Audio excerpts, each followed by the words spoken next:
This saw blade stretches 6 feet long, but it isn't from a hardware store. The teeth are the size of your thumb, each one filed to a razor point, designed for a job no modern saw could handle. At both ends, wooden handles because this saw needed 2 men to work it. The steel is thick, heavy, made to bite through something most saws would never touch. The teeth aren't fine. They're aggressive, spaced wide apart, designed for something that would dull a normal blade in seconds. Do you know what this was for? Most people today have never seen one, never held one, never heard the sound it made on a freezing January morning. This tool kept America cold before anyone ever heard the hum of a refrigerator. This is an ice saw, and before electricity changed everything, it was as common on a frozen northern lake as a fishing rod is today. From the 1820s through the early 1900s, the ice trade was enormous business. We're talking millions of tons of ice, cut from ponds and lakes across New England, New York, the upper Midwest, anywhere winter froze the water thick and clean. That ice went everywhere. It packed railroad cars full of beef. It chilled the drinks in southern saloons. It kept fish fresh on long voyages. It filled the ice boxes in city apartments from Boston to Havana. And every single block of that ice before the steam-powered ice saws came along was cut by hand with this tool. 2 men would grip those handles, one on each end, standing on ice sometimes 18 inches thick. They'd already scored the surface with smaller tools, marking out a grid, perfect rectangles about 2 feet by 3 feet, lined up like city blocks across the frozen lake. Then came the ice saw. The men would work in rhythm, pushing and pulling, the long blade disappearing down into the ice, those big teeth chewing through the frozen water. The saw would bite, spray ice chips into the air, and the men would feel the resistance change as the blade went deeper. When you cut through 1.5 feet of solid ice, you feel every inch. Your shoulders burn. Your hands go numb even through heavy gloves. But the saw kept moving back and forth until the cut went all the way through and dark water showed at the bottom of the kerf. The clever thing about these saws, the detail most people miss, is the way the teeth were set. They weren't angled like a wood saw. Ice is harder than most woods when it's frozen solid, but it's also brittle, crystalline. The teeth had to be wide set and sharp enough to shear through without binding, without getting stuck as the kerf tried to close back up. Experienced ice cutters could read the ice by the feel of the saw, knowing if it was good hard clear ice or if there were soft spots, air pockets, places where the ice wasn't safe. A good team could cut dozens of blocks an hour, working their way across the pond in the bitter cold, their breath steaming, the saw singing its raspy song. Why did it disappear? 3 reasons, really. First, artificial ice. By the late 1880s, factories could make ice mechanically, freeze pure water in controlled conditions, produce it year-round without waiting for winter. Second, home refrigeration. Once electric refrigerators became affordable in the 1920s and 30s, the whole ice delivery business started dying. No more ice boxes, no more weekly visits from the iceman. And third, even while the ice trade still existed, steam-powered ice saws replaced hand crews. One steam saw could do the work of 20 men, cutting faster, cleaner, with less effort. The long 2-man ice saw became obsolete almost overnight. By 1950, you'd be hard-pressed to find one still in use anywhere in America. But the ice saw wasn't the only specialized tool the ice trade required. There was the ice plow, a strange contraption that looked like a farming plow, married to a carpenter's marking gauge. This tool had sharp runners that an ice crew would push or pull across the frozen surface, scoring long parallel grooves that marked where the saws would cut. Before you could cut blocks, you had to mark them, and the ice plow let 1 man do in an hour what would have taken a crew with chisels and chalk lines all morning. The plow had adjustable blades, set to whatever size block the customer wanted. 12-inch squares for small deliveries, massive 3-foot rectangles for commercial cold storage. The runners would bite into the ice, throwing up twin sprays of shavings, leaving behind perfectly straight lines that glittered in the winter sun.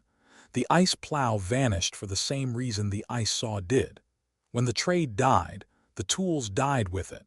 A few survive in maritime museums in collections of Americana, hanging on barn walls in places like Maine and Minnesota where the old ice houses still stand empty, their thick insulated walls no longer needed.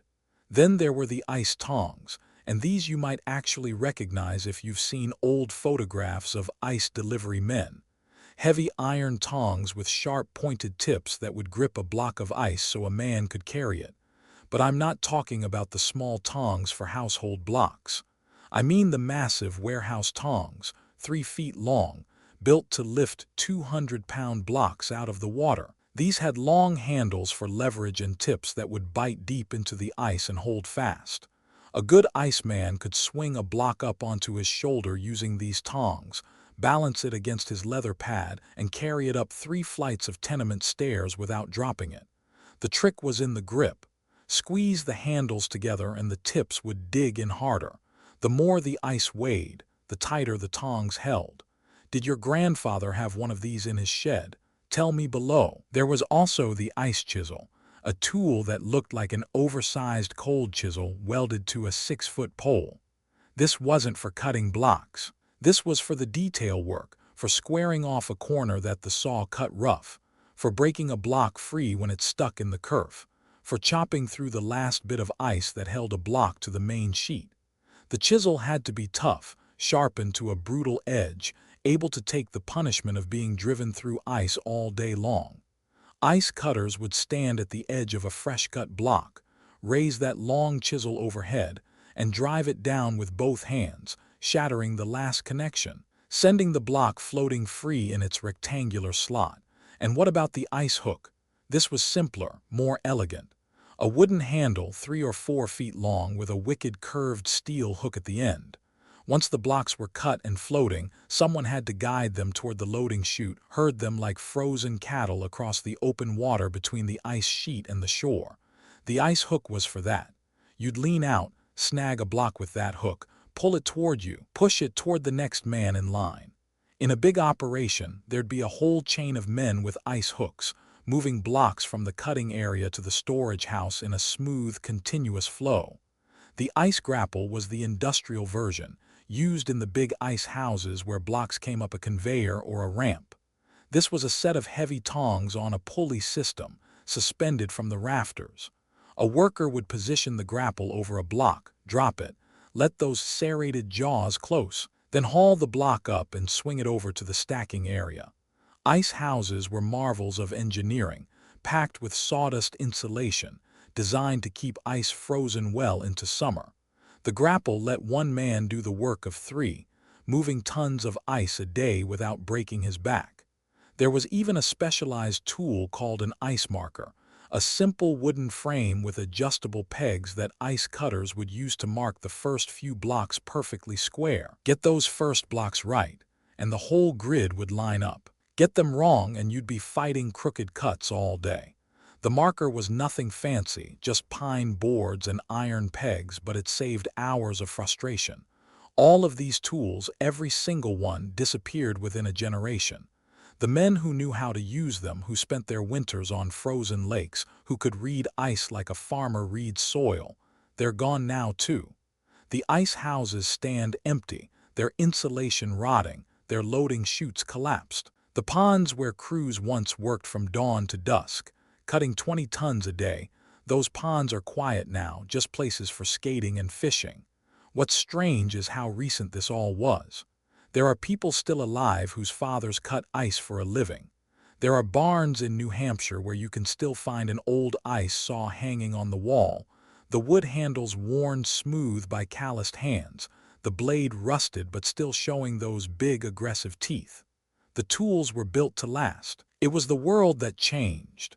The ice saw and all its companion tools remind us that before convenience, before electricity, before refrigeration became something we take for granted, there were hard men doing hard work with clever tools designed for one specific purpose.